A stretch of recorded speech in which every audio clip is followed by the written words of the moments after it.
Welcome back to the channel. My name is Steven. I'm a pharmacist and I own 52 units of real estate. And I was looking at some single family homes in Alabama, kind of specifically around the Huntsville area. And for context, I own a single family home in Huntsville right now, which I bought in 2021 for 260K. I think I put 25% down.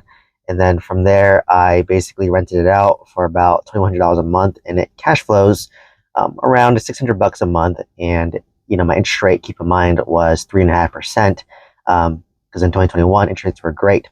So I've been looking at a lot of new construction, single family homes. Obviously there's a lot of benefits of new construction. One being, it's low maintenance, right? You're not going to worry about the roof, the plumbing, the electrical for a while. And oftentimes when you buy these properties, it comes with like a 1 year warranty on the inside and maybe 10-year warranty on the outside. So that gives you extra peace of mind in that aspect, right? So I bought a new build in Alabama to rent out, and then my current house, it's also a new build, and I'm also having the same experience. And obviously you can't go wrong with new builds. They're nice, they're new, they're modern, they're spacious, and you could probably command higher rents, especially if you're in a good school district, a good neighborhood. So that's always a plus, right? So I've been looking at these single family homes from 2021 all the way up to 2024 present day, and just been keeping a pulse on it. And kind of what I've noticed anecdotally is the rents kind of hovered around the same. So like in 2021, I rented out my single family home for about 2,100, and the rents have kind of stayed the same. One tenant left, and I rented out again. I had to lower my rents a little bit to get the next tenant. So it was a little bit concerning for me. But otherwise, it's been pretty passive, to be honest. Like, I forget I own it, except when it's vacant and you have to, touch it up and wait a month or two or three to lease it out. And other than that, not many issues in regards to that. And in terms of appreciation, it's probably now worth around $340,000. So about 260, so it's about $8,000 of equity over the span of roughly around a little over 3 years. So I kind of came across the opportunity through a credit union where they're actually offering 5% down. Yes, 5% down on an investment property. And basically you have a 30-year amortized 10-year ARM, and it's a 9.5% interest rate, which is, higher than what I'm used to. And basically there's no prepayment penalty. So the strategy with this, I've been analyzing it, is you'd put 5% down. So let's just say you have a $300,000 home. If you put 5% down, you're putting $15,000 down essentially. And, so you're highly leveraged on this deal, right? You're 95% debt, 5% down.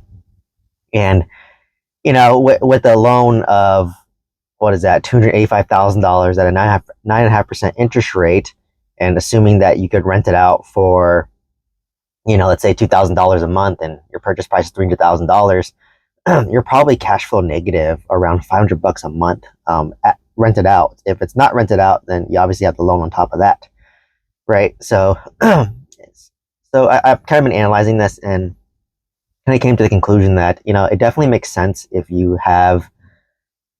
I mean, in general, you don't want to buy cash flow negative real estate, right? But if you're buying real estate for the purpose of tax benefits, and because let's say you have another source of income, so let's just say like you own a business, maybe you're a successful realtor, maybe myself, I work a W-2 and I qualify as a real estate professional because I'm let's say now married, and my wife, she qualifies as a real estate professional, so collectively we qualify as a real estate professional. In which case, I want that real estate to offset my active income, and then basically save me at a 40% tax rate, right? So let's just say, for simplicity, I make $200,000 and I qualify as a real estate professional, and I'm going to pay 40% tax. So that's about $8,000 in taxes. If I can buy this piece of real estate that's cash flow negative, on top of that, I can do depreciation. I can do accelerated depreciation. It can help offset my tax liability. And then over time, so when you buy this piece of real estate, and initially it's just the tax benefits, right? And over time, as the rents go up, right? Over time, as a property appreciates over time, and then over time, when the interest rate's lower again, hopefully, and you can do a refinance to lower your interest rate from 9.5%, let's just say, to like 4 or 5%, that's when you'll start to cash flow. So if you were to buy a property using this strategy, obviously doing 5% down is going to be hard to cash flow, right? Even breaking even is pretty good. But if you can do the strategy and take the hit for the first couple of years and get the tax benefits for the first couple of years, so that's your goal, great. It's a great strategy for long-term wealth, right? And right now I'm not in the position to do that because I don't want to be cash flow negative, and I don't qualify as a real estate professional, so it doesn't make sense. But later down the road, if I made a lot of active income because my coaching does better, YouTube does better, my W-2 I'm still working, my real estate's doing better, and and let's say eventually I'm gonna become a real estate broker and all that stuff. So at that point, if I want the real estate for the tax benefits initially, then cash flow later, that's when you can really skyrocket your wealth, right? So, can you imagine for $75,000 down, you can own 5 properties, right? It's super leveraged, obviously, but if you have time, so what some people can do, let's say you have a 10-year horizon, right? You buy 5 properties, 5% down, and over time they appreciate. Let's just say they appreciate up to, let's just say, $400,000 over 10 years, right? And so that's, you just basically made $500,000 of equity, and you have about a little under $300 in debt. So you could literally offload 3 single family homes and then get that $300,000 of equity, right, that you built up, and then own a house free and clear, right? So that's when it gives you options to do what you want. So just really interested. I hope this deal's around when I'm in a position to want tax benefits and can benefit from the negative cash flow. And this is why, in real estate, it's a balancing act of your portfolio, right? Like, if you're working at W-2, you can take a negative cash flow real estate property. That's what I did with my single family homes in California. They're cash flow negative, like $400 a month, but because I work a W-2 income, I can take a $400 a month hit, right? But they appreciate, by $500,000 since I owned it. So, it's kind of the trade-off, and it makes sense right now. But later down the road, if I'm not working, maybe it doesn't make sense to have a cash flowing property or a negative cash flowing property. So it really takes context on your situation. Obviously you don't want to be too cash flow negative. That's not good either. And there's nothing wrong too with, there's people that are going to say, hey, Steven, like, you should only buy cash flowing real estate. And I agree with that too. Like, you should do that too, right? That's better if you have the option. Like, if I could buy a property with 25% down, and you're cash flow positive, by all means, it's better, but you're putting 5% down, 25% down, versus you can buy 5 properties.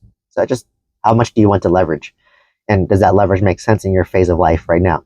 So, still, we'll keep an eye on this deal. Obviously it'd be more enticing if it was not a 9.5% interest rate, but the lender, the credit unit, it's a portfolio loan. So basically they're keeping it in-house. They're not going to sell it. And, basically you're playing the long game of wanting to wait and then to do a refinance when interest rates lower. At that point, you'll start to cash flow. So, I don't have a crystal ball. I don't know when interest rates will drop, but when it does, that's when you'll make a killing, right? Because not only will the appreciation go up like crazy, but your monthly payments will go down and your cash flow will go up, right? So that's when real estate gets really lucrative. So, if you do this type of strategy, you need at least a close to 10-year time horizon, 5-10-year time horizon. So, I'm still thinking about, still considering it, and it doesn't make sense right now. So hopefully this gave you some insight. Hopefully this gave some value into the Alabama market. And, I forgot to mention, Alabama is more of a cash flow market, and appreciation is a little bit slower. But, you can't go wrong with new builds in good school districts. Like, eventually that area will grow out. And let me know any questions down below. If you're interested in joining my mentorship program, check out the description. And please share this video with somebody who can benefit from this. And please like, comment, subscribe, and hope to see you in the next one. Thank you so much.